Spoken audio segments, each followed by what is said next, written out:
Now, the book Resetting Malaysia that I had written is all about change. What are we going to change? We're going to change Malaysia. How are we going to do it? Is by changing ourselves. Now, again, as I said, many of us think that there are other people that need to change, the environment that needs to change, but I don't believe that is so. I believe that it is us that we have to change. And if we can do that, because number one, we can be sure of change because we are the one who is in control of our own self. And so we need to ask, what are we supposed to change? For me, we should change our knowledge, change our attitude, change our feeling of compassion, and change our patience or level of patience. Now, with respect to knowledge, many of us have never grown from the days that we were young 30 years ago until now. We're still having the same knowledge. Whether that knowledge is about the history of our nation, or that knowledge is about the politics that we know 30 years ago, or that knowledge is about our hatred or mistrust of another race, or that knowledge of which we have learned religion, whether it's Christianity, Hinduism, Islam, it's the same. It hasn't changed. And no wonder Malaysia has not changed, because we have not changed that knowledge. And the only way to do that is to gain new knowledge. What we call to unlearn what we have learned and learn new things. And this is the only way forward. That's number one. Number two is about our attitude.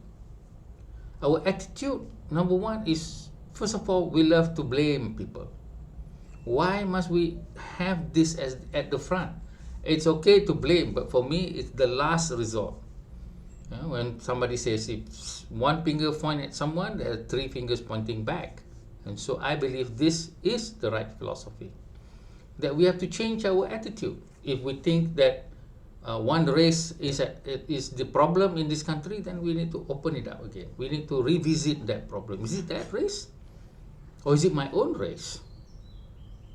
That is a very important question, because are we to believe that our race is the only best race?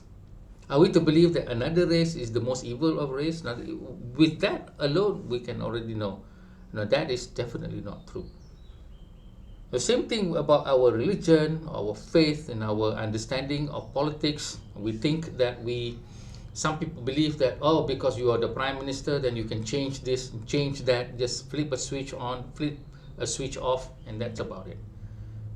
It doesn't happen that way most of the time. There are politics of other parties to consider. There are feelings of one race to consider, or another race to consider. There are institutions of religion that you need to consider. It's a lot of things. And people make as if that, they can be the prime minister. You cannot. Not anybody can be the prime minister. Then we only need to also change our compassion. We have compassion only for our kind, but we have no compassion for other people, especially those who seem to hate us. And we can understand that the teaching of our religion encourages us to do the other way, of which we need to have compassion for those we have never thought about, for those who are not part of our own culture, for those who even, in a sense, particularly show their hatred towards us. And finally, the most important thing to change is patience. How do we change our patience from being impatient? If we will look at the social media, we will know that there's a lot of impatience.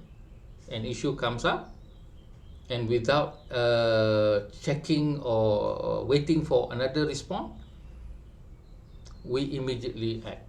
We immediately viralize. We immediately judge. And this is the problem. We don't have patience. We say we already have patience for 60 years, 40 years.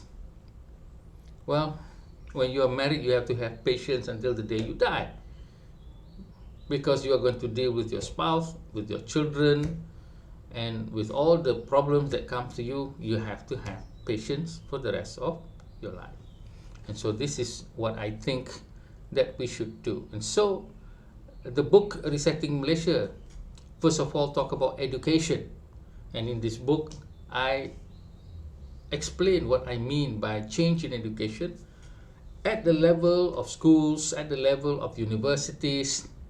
But before all this, we need to understand that it is not about the Ministry of Education changing, it's us first. We have to change our attitude, our knowledge about education. Some people think that we need to have examinations until forever and ever. I don't think that is necessary. That shows that we have not changed much. Some of us think that we need to score very high marks in mathematics and science in order to progress. I also don't think so. I think, in fact, that is the one that is pulling us down and creating mistrust and disharmony. How? Because we emphasize on it too much.